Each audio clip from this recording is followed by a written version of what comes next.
Hi, welcome to the Corner of Knit and Tea, episode 367. My name is Laura. I'm also known as Fluffy Kira on Instagram and Twitter. I blog over at thecornerofknitandtea.com, which is where this episode and every episode show notes will be. And I have an Etsy shop called The Corner of Knit and Tea, where you will find my handspun yarn and knitting patterns. Hi, how are you? It is Monday, February 28th. We are almost done with February, and the world has turned upside down in the last... If it weren't already upside down, it has turned even more upside down in the last week or so. I'm sure as I feel a little out of sorts, and I'm sure many of you do. And so today I would just say, let's take joy in our crafting, and I'm going to take 25 minutes or 30 minutes to share some of my crafting with you, because that is sort of how I know how to deal with things today.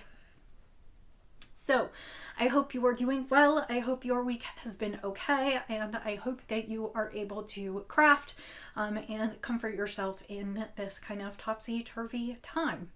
So today I am drinking coffee.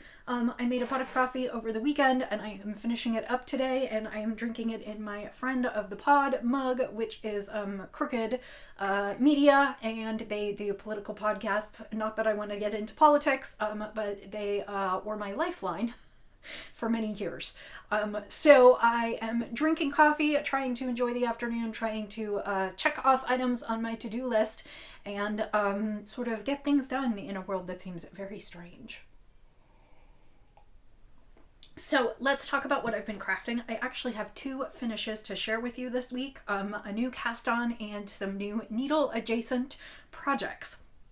So the first thing that I finished, which I showed you last week, but it is now blocked, is my Color Affection shawl. This is a shawl that I knit for my aunt. It is a pattern by Vera Velimaki, and it is not a new pattern by any stretch of the imagination. I have one that I knit for myself many years ago, but this one, like I said, I picked up and knit for my aunt. I used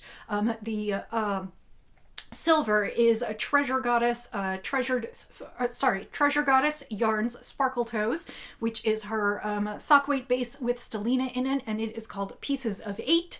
And then I used two yarns from Toil and Trouble, and they were kind of a light, gray, lavender, and then a more plummy purple, and they were dyed for, they were holiday colorways from this past fall, and they were dyed the colorway names were reminiscent of the Addams Family, and then down at the bottom you can see kind of the final section of that dark plummy purple. It blocked out enormous. It is a really nice wrap. I always worry about blocking garter stitch, because one of the things that I love about garter stitch is that it's so incredibly squishy, and I never want to block that squish out of it. So I did do a full wet block, because I decided if I'm sending it to someone who she is a quilter, but she's not really a knitter, and my guess is she'll want to wash it at some point, and I'm going to send her some Eucalan pods and tell her, to wash it in a basin and lay it flat to dry. But I also didn't want to just seam block it and give it to her full of garter stitch squish and then have her wash it and find out that the garter stitch kind of expands and lays a little flatter, and think that she had ruined it. So I decided to do a full wet block, and I laid it out, and I tried not to pull it too taut.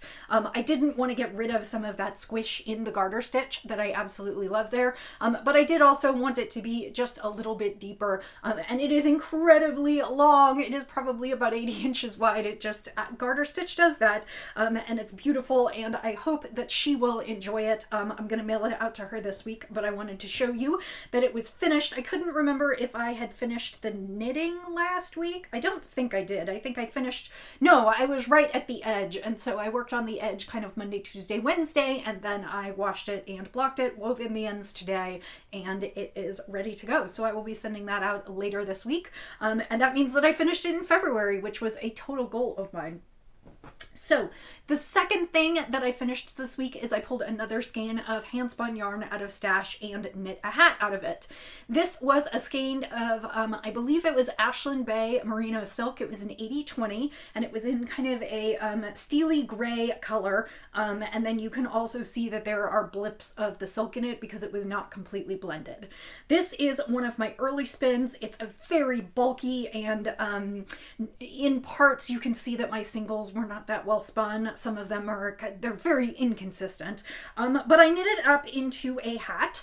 And this is kind of a huge hat. It's really big and cozy and slouchy and it's crazy on me, but I actually figure that there will be people with bigger heads than mine because I have a kind of small head. I generally knit a child's large or an adult small, and I also figure some people may have more hair than me. So I decided to go ahead and knit this, and even though it was kind of an Aran bulky weight yarn and it came out a little bit big, I think it will be fine. So this is the Shire Stones pattern by Mina Phillip, the knitting expat, and it is just a really great squishy hat. I knit one for myself a while ago I think I was a tester for the pattern, and so I knit one and it came out squishy and huge on me as well. What I really liked about it is that it's got a double rib brim, and in the Aran to bulky weight fabric, that just makes it super soft and squishy and really, really warm. And then it is just a simple pattern. As I said, even handspun that is a more semi-solid color like this one, I feel like if you get something that's too patterned, it really kind of handspun and the pattern fight.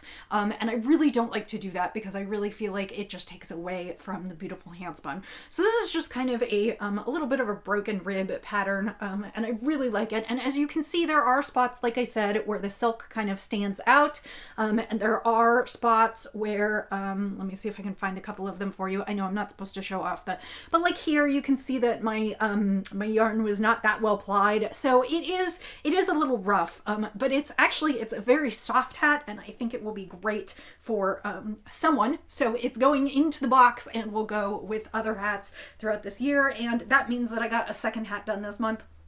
Or I guess maybe a second hat done this month. And my goal was to get a few hats done each month so that at the end of the year or by October, I have a box of woolens to send. And there are several causes that I donate to, and I'm assuming that there will also be more people in need as the year goes on because of what is going on in the world right now. So this makes me very happy, and it's nice to be able to put my needles to work in something that I think will be of use to someone. So let's go on to what's on my needles currently. Last week I showed you, but I had not cast on, I showed you some yarn from Zen Yarn Garden because I'm working on my next sample for them. And I am working on a tea pattern called Talansia, and it is by Laura Ayler, who is part of Fogbaum Knits. And for this knit, I am using some yarn that I sort of ended up with unexpectedly. They sent me the yarn dyed on the wrong base a couple times when we were trying to work out what samples we were doing, and so I ended up having several skeins of this gorgeous nightshade fingering. This is Zen Yarn Garden Nightshade Fingering. It is a fingering weight 100% superwash merino yarn, and the reason it is called Nightshade is because it is multiple plies. It is, I think, 3 plies, and one of the plies running through it is black. So you end up with this lovely marled color. This red, this glorious red, is called Maple, and it was originally intended to be a winter knit, but I'm turning it into a kind of summery tea because it is very lightweight. So, Talansia, like I said, is a pattern by Laura Ayler. It is sized from extra small to extra large, so it doesn't have a huge size range, although the pattern is meant to be worn with some considerable ease, so it may fit slightly larger, and it is a top down in the round yoked pullover. It is very, very simple. Again, I really thought that this yarn, I was involved in the selecting of this pattern, I should say, And I thought with the marl in the yarn that it might be nice to have something that didn't have a ton of pattern, because I thought that, again, the yarn and the pattern would kind of fight. And so this is a top-down tee, like I said. It has a yoke increases and a little bit of raglan increasing, and then it's got kind of a lace detail at the bottom, and it also has short sleeves that also have some lace detailing on it. So what I'm about to show you is not that exciting. I am working on the top-down bit, and I am not quite at the sleeve divide, but I'm very close. I should be there in the next day or so. I am alternating 2 skeins, as I always do with hand-spun yarn, and again, or hand-dyed yarn. I'm alternating the skeins, which is not that hard to do. And so this is what I have so far, which really doesn't look like very much, but it is most of the yoke. It is an oversized yoke with the sleeve drop actually goes a couple inches under the underarm. So the yoke will actually feel quite long, but then the body is a little bit cropped, and so it ends up creating like a nice wearable tee. So like I said, I am almost done. I have about 10 or 15 more rounds on the yoke, which is another maybe 2 inches based on the gauge. And like I said, you can sort of see the yoke increases in there. Of course, it's all scrunched up on the needle, but the color is knitting up absolutely beautifully. I love the way this yarn knits up. And by next time it will look decidedly more tea-like, because I will be on the body. My hope is maybe I'll even get to the lace section this week, although I don't know if that's going to be the case. We'll just have to see. My plan is to try and get this done as soon as possible, you know, in the next week or 2, and I don't see any reason why I shouldn't, because again, it's a short sleeve tee, so if I can finish most of the body this week, then I just have the sleeves left for the following week. So that is the project that is on the needles. Again, it's Talansia by Laura Ayler. I will put a link in the show notes. And show notes are always at the corner of knitandtea.com. And I will also put a link to the yarn, because the yarn is really beautiful. Again, this is Zen Yarn Garden. It is their Nightshade fingering, and this is in the maple colorway. So, and I can imagine that they'll do more colorways for this tee as well, because it's pretty much just a semi-solid on their marled base. So I think this is going to be kind of fun, and I may even need to make one of these for myself as I go on. So that is the project that is currently on the needles. I do have a couple projects that are needle adjacent. The first is that my husband said to me this past weekend, do you think you could make a baby hat? One of my coworkers is expecting, he and his wife are expecting a baby. And Wes only asks me to do this very rarely, so I am always happy to do so. And it is a couple that we have socialized with before. And I said, sure, when are they due? And he said April. And I said, perfect, that gives me a little bit of time. So this weekend, I kind of went through my stash. They do not know what they're having, what flavor of baby they are having. So I was looking for something that would just be kind of unisex. And I found this skein of yarn that now that I see it, I remember buying it, but did not remember was in my stash. This was dyed by Little Yellow Uke, Zena. I don't think her podcast is still going, but she dyed yarn for a little while, and it was kind of a fairy tale inspired, although it says Place for Us, so technically that would probably be West Side Story. But it is kind of a pastel. It's got blues and yellows and greens and a little bit of pink and lavender, and I feel like it's nice and springy, and then also really kind of it is a little bit the pink and the lavender are a little bit pastel, but the others are a little bit brighter. It just seems like bright springy colors, almost Eastery, I guess, but also good for kids. And so this is an 80/20 superwash skein of fingering weight, and the couple is moving to Texas, so I figured that they're not going to be that cold in April, May and June, and so I will knit a hat probably for the first few months, and so my plan is to wind that up and start knitting a hat this week. So that is one of the things that's needle adjacent. The second thing is kind of a new to me craft, but I was offered an opportunity to work with an M Creative J project. She is a maker. Her name is Melissa, and she produces kind of fun fun embroidery patterns. And she produces great little kits that come with everything, basically everything that you need in the kit. So this is the kit. Again, her name is Melissa, and this is the photo of her and a little bit about her. I will put a link in the show notes. Just to let you know, I was sent this product for free in exchange for my review, so I will be working it up in the next few weeks. All opinions are my own. So this is called the Positive Plants Embroidery Kit, and this little kit contains the hoop and the fabric and all of the threads, and then it contains 4 designs. I can choose one. It's got 4 little sayings. One says you are magic, one says you are enough, one says you are loved, and one says you belong here. And it's kind of an indigo, it looks like an indigo dyed fabric, and then some threads to do some kind of fern looking things. I am not super into embroidery, and I will tell you that I need another hobby, like I need a hole in the head, because I already knit and spin and I weave a little bit, and I've got all kinds of things going on. That said, I have always wanted to learn, and the opportunity to try one of these little kits seemed really interesting. So it has within, like I said, it has basically almost everything within. I'm not sure that it has needles, but I do have some needles I think will work. But like I said, it includes the hoop, it includes the fabric, it includes the threads, it's got the pattern, instructions on how to complete the pattern. I think there are some links to YouTube videos as well, and then instructions on how to finish the piece when I'm done. So I don't know if it includes a little bit of felt for the back, but I will take a look. Anyway, it is she has tons of fun things, succulents, and all kinds of other kits.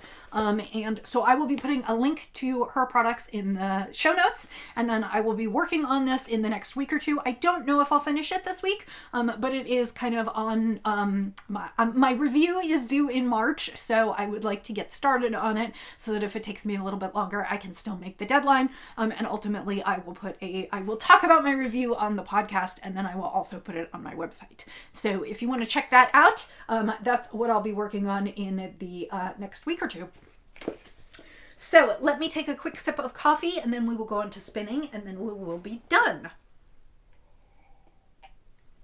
So last week I had a skein that I think I had plied. Had I plied it yet? I had a skein that I think I had plied but not washed, but I'm not 100% sure. And this is a gorgeous skein of Julie Spins, and it is called Blurple. And it is just a gorgeous skein. And you know what? I realized that even though it is finished, I haven't actually measured it. My guess is it is a 6-ounce skein. So my guess is it is between 400 and 450 yards, maybe a little bit more. And I had said that it would go up in my shop this week, and that it did not, but it will be up by the time you view this. And this is it is Falkland, so it is nice and soft. It's approximately a sport weight, and it's got tons of purples, magentas, and teals. So that was kind of a fun spin, and like I said, that will be up in my shop by the time you see this. And if that is something that you want to do, I think this should be plenty of yardage to do a 1 skein shawl, or even just a little bit over, like a 500-yard shawl. So I'm hoping it will have that yardage, and I should have measured it beforehand, but I forgot.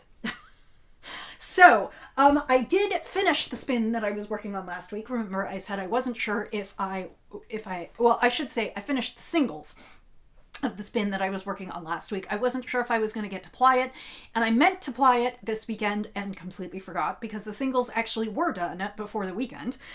This is Meddling Little Things, and it is, I have to remember what it is. I cannot remember what the fiber base is. It is from Hello Yarn. It was one of her club colorways, and someone said to me the other day, oh, that looks like summer, and they are so right. It looks like peaches. It looks like it looks completely like peaches, like the outer skin of peaches and the bits of red and just summer stoned fruits. And so I need to ply this one up. That's the plan for this evening. And then I will wash it and hopefully get it into the shop before next week. But if not, you'll see it next week. If it is still hanging out here, I will bring it and show it to you next week. I want to say this might be a merino. Oh no, this is a I think this is a Polworth silk. I think it's 8515 Polworth Tussa silk. But I will double check, and you can refer to the Etsy listing because that will be correct, because I will consult all my notes before I do it. Bad podcaster, I didn't look at all my notes. So that is what I am close to finishing, and that will be the project for this evening. In the meantime, I actually started more singles. I started these last night, and this is a gorgeous semi-solid braid from Southern Cross Fiber. It is called Tide Pool, and it was a club colorway or a semi-solid, maybe adjacent with a club colorway, and it is on merino. So it is just on plain merino, and it is just a little bit variegated, or a little bit semi-solid. You can see there are some darker parts and some lighter parts. And this is spinning up super thin, and I am just really excited for this one. This will obviously be a semi-solid. So if you were looking at doing something for color work or combining maybe 2 skeins of handspun, one that's like a little brighter and more colorful with one that's a little bit more of a solid color, this would be great for that. And of course, David's fiber is impeccable to work with. It's just absolutely lovely. So I am working on this one this week, and hopefully maybe we'll have it done for next week. And actually it looks really nice with this one. Yeah, this will be going in the shop. I guess you can tell where my favorite colors lie: purples, pinks, blues, jewel tones. Anyway, I think that does it for this week. I will probably be busy crafting this week because that is what I do to cope with the outside world. So I hope you have a lovely week ahead. I hope that you are safe, that you are well, and that you can find some peace and solace in your crafting. Until I see you next time, I will say, as always, happy knitting, happy spinning, happy sipping, and I'll see you next time. Take care of yourself.